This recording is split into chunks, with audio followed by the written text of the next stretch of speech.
The final home game of any college football season is cause for celebration. Senior Day, a perfect way to celebrate and remember all of the accomplishments of this group of leaders. Welcome to DeKalb, Illinois, and home to the Northern Illinois Huskies. As we'll see a squad from the back, the Eastern Michigan Eagles, taking on the winners of 3 straight, the Northern Illinois Huskies. For EA Sports College Football, I'm Reese Davis, here with David Pollack and Jesse Palmer. Guys, let's get this thing rolling.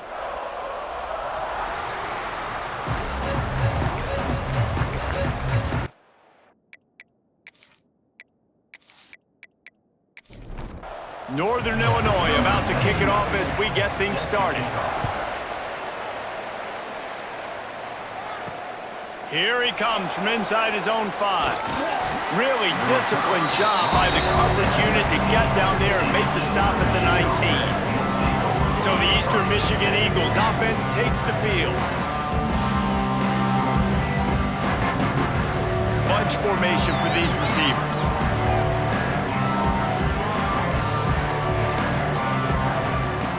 Wasting no time throwing on this drive. Got his man.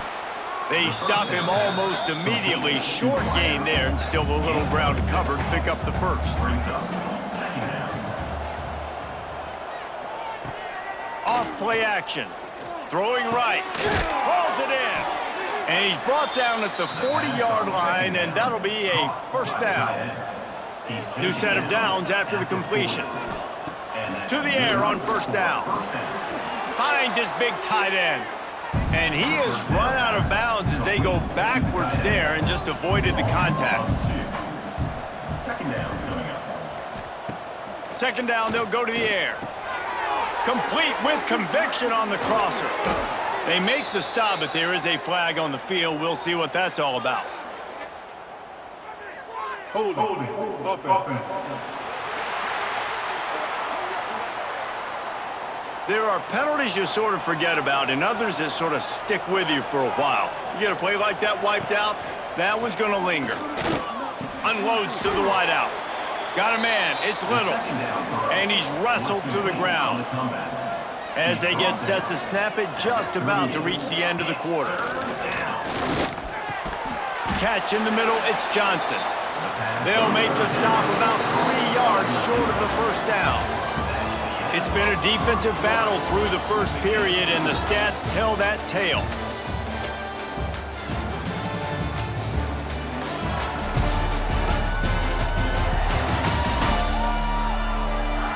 Well, based on that, we can hope to see a little more offensive explosion here in the second quarter as we get ready to get things started. Eastern Michigan will be forced to punt. They'll boot it away for the first time tonight. Fields the punt, wants to make a play. They'll get down and put a stop to the return at about the 28-yard line. So the Northern Illinois Huskies offense has the ball for the first time. And David, they've got a tight end who might not be a superstar, but he always seems to be in the right place, always ready to be a safety valve for this quarterback. No, and this guy dictates to the defense. It's so nice to be able to move him around. He's the chess piece. He's the playmaker on offense that can do a lot of things. And if they're going to be successful, the big tight end's going to be the reason why. And he's a very reliable target, too. We've seen him make some really tough catches and some big moments for this offense. He's going to have to do that in this game today. The defense is keying on him. They know that's where the quarterback's eyes are going to be going early and often in this game, so the tight end's got to step up. They'll try to drive ahead on 3rd and short. He'll have enough for the first down, and they stop him at the 45. Got to get everybody on the same page in a hurry. They've got him looking run. Now they're going to throw it. And the defense gets home and makes a play at the 37-yard line. This offense is going to have to come up with a plan to block this guy. He is an absolute monster, and he showed you all his tools on that sack.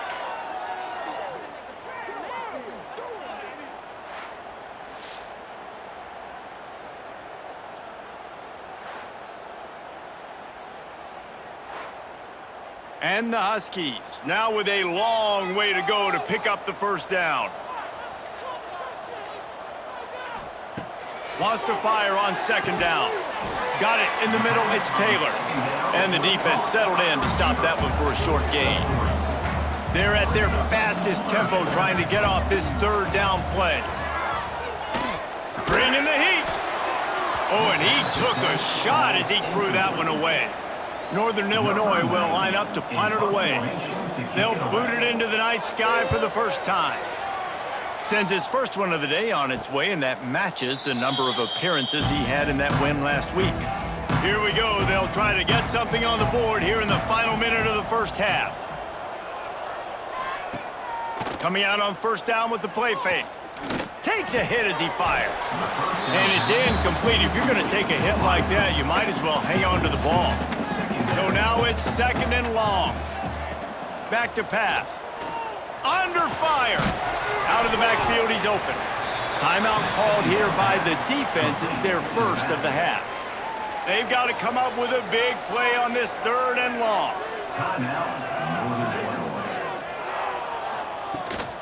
Gives it on the option. Got the first down. Looking for more. They'll immediately call timeout. Eastern Michigan has it and a fresh set of downs. Timeout, Eastern Michigan. Wants to go up top on first down. Recovers the fumble, and he's on the move. Man, those are backbreakers. Defensively, you get so excited. You force the fumble, I'm going to get a turnover, and the offense falls on the football. They'll go to the air on second and short. Stop just across the 50 at the 49-yard line. It's a pickup of 10 and a first down. The offense calls timeout. It's the second one they've used this half. Wants to throw on first down. Working that left side now. Brought down at the 39 after a pickup of 10. It'll be a first down. The offense will stop the clock and use one of its timeouts. Firing deep. Hits him in stride inside the 10. He's there to make the stop, but not before he sets up this offense first and goal from the 7. First and goal, Eastern Michigan. He's looking to pass. Lets it fly. Throw to the end zone, picked off.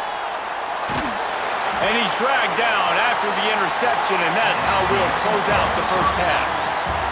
We've played 2 quarters here. Time to go to Kevin Connors in our halftime update. Fellas, looks like you've got a great scene there today in DeKalb. And that defense has to feel like it just played about as close to a perfect first half as it can play. And who am I to argue? I mean, check out that scoreboard. Bone-crushing hits and an airtight secondary. Feels like they have 12, 13 dudes out there against that offense, which needs a real pick-me-up and fast. And with that, let's send it back to the guys at Husky Stadium.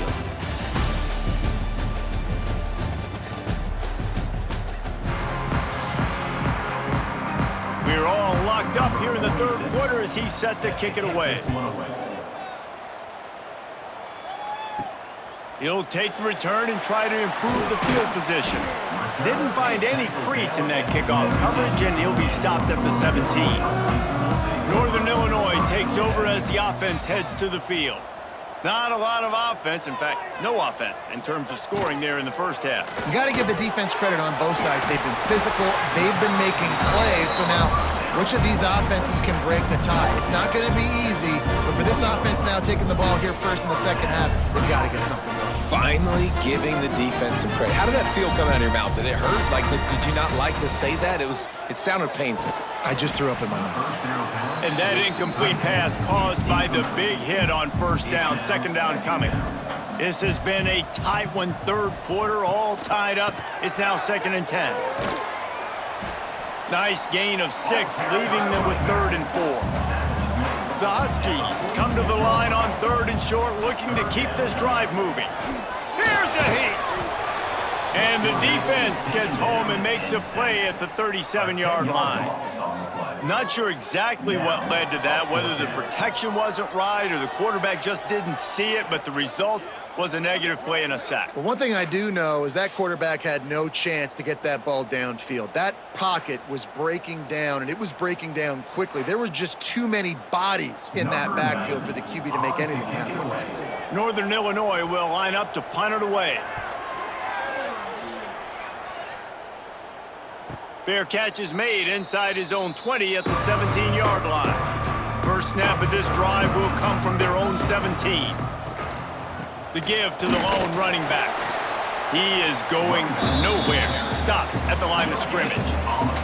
Didn't get much on first down. It's 2nd and 9. Pulls it and fires to the left. And good coverage by the defense, just a short gain. On the screen. Coming to the line of scrimmage on 3rd down.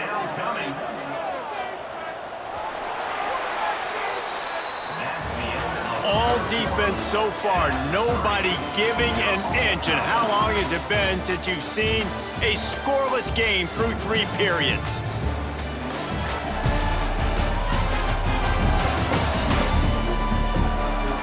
It's easy to think back to 2014, Wake Forest, Virginia Tech, the last time we had a game go into overtime as a scoreless tie. Let's see if that's the way this one goes as we start the 4th.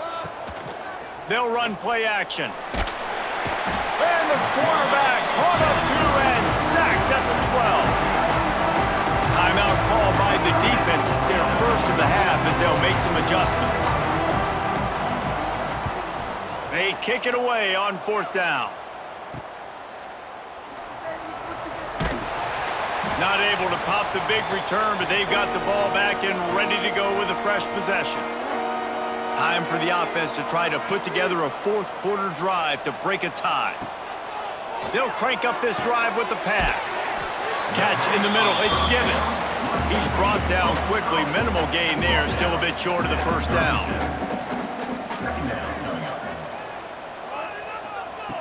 They'll go to work in the air on 2nd down. And this will be picked off, a costly turnover in a tie game. He goes down after the short return, but what a play to get the football back.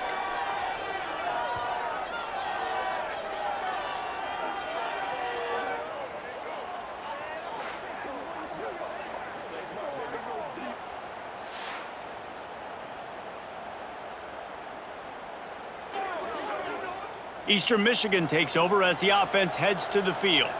They really didn't move the ball at all the last time they had it, and hoping for better fortune this time around. And they didn't get it forward an inch. Defense wins the battle up front.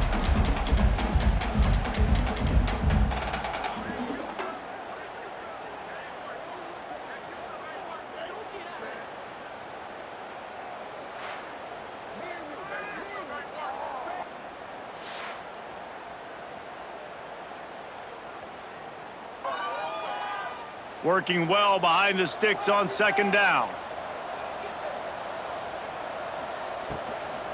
They'll keep it on the ground. And this one will be stopped for no gain.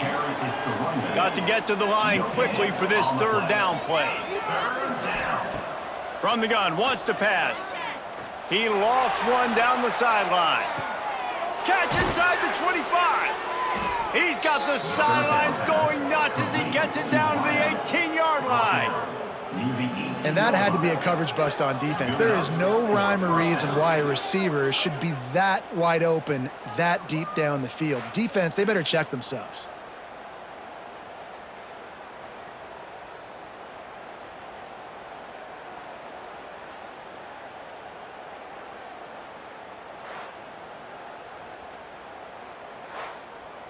The entire complexion of this possession changed on that one play. Now they've got it 1st and 10 inside the 20. The give to the back. Breaks it. Headed to the end zone. They'll finally get him stopped at the 1-yard line. What a run there. The defense uses their 2nd timeout of the half as they try to get their act together. A run for the quarterback. Touchdown, Eastern Michigan. They've got the lead here in the 4th. Man, and how about this offense in crunch time, doing what they do, getting 6 on the board. Now I turn to my defense right now and say, boys, we need one more stop. Go out there, get me one more. They get set for the point afters. We have the first score of the game. The extra point is good, and now in the fourth, they're up by a touchdown and an extra point. Guys, Bama and LSU have given us some unforgettable moments over the years, and they're at it again today. Here's a quick update. Alabama rolled to victory, flexing an offensive muscle that almost reminded folks of the record-setting team led by Mac Jones, Najee Harris, and Devontae Smith. He wants to start this drive with a pass. Always interesting to see good SEC teams collide, and today was no different. The agony and ecstasy of college football, fellas. Kevin, thanks a lot for that one. Sounds as if they had a good one there. He finds a dead spot in the middle, and he's knocked down. Sprinting to the line to try to get this one off. Clock's running. On 3rd and long, try to convert through the air. Oh, they really could have used that catch there. Physical pass defense. It brings up a 4th down. He'll try to throw and pick up the 1st down. Blasted as he lets it go. Incomplete on 4th down, and man, did they need to keep that drive alive. And the offense is content with where it is. They'll take a knee. You know, there's no real reason to panic, but if you think about it, when does panicking ever really help? But certainly this was a bitterly disappointing outcome. And you can look at a lot of different statistics, and I know we tend to overcomplicate college football these days, but guys, at the end of the day, it comes down to 2 very simple things. You can't turn the ball over, and you can't have penalties. You do those things, David, and it'll beat you every time. That's the difference between winning and losing. It's the small things, but find those things that you need to improve on. Keep working on them. Keep developing. Those things you do well, dude, let's do those. Let's do more of those things more